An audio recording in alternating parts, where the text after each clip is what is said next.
Dans le cas où Marine Le Pen soit élue en tant que prochaine présidente de la République, qu'adviendra-t-il d'Éric Zemmour?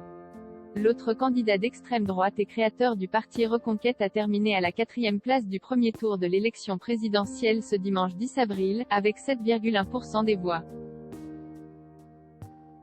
Un score qui n'a pas été suffisant pour atteindre le deuxième tour, loin derrière Jean-Luc Mélenchon, LFI, 22%, et les deux finalistes, Marine Le Pen, RN, 23,1%, et Emmanuel Macron, 27,8%.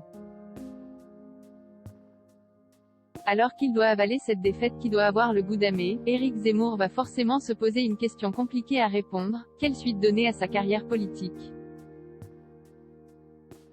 Ce n'est pas une surprise, la très grande majorité de ses électeurs se tourneront vers le Rassemblement national ce dimanche 24 avril, lors du deuxième tour.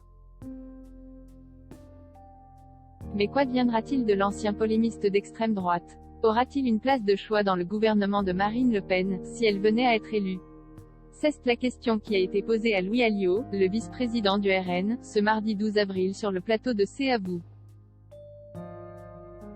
Louis Alliot, gagnant cette élection et derrière il y aura sûrement une discussion. Voici sa réponse, dans un premier temps très clair: Éric Zemmour ne demande rien.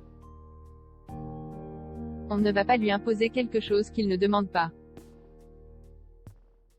Il ne veut aucune place, rien. On ne va donc pas lui dire qu'il sera l'un de nos ministres. Ce sont des choses qui ne l'intéressent pas. Éric Zemmour, il n'a pas fait cette élection pour être ministre de Marine Le Pen.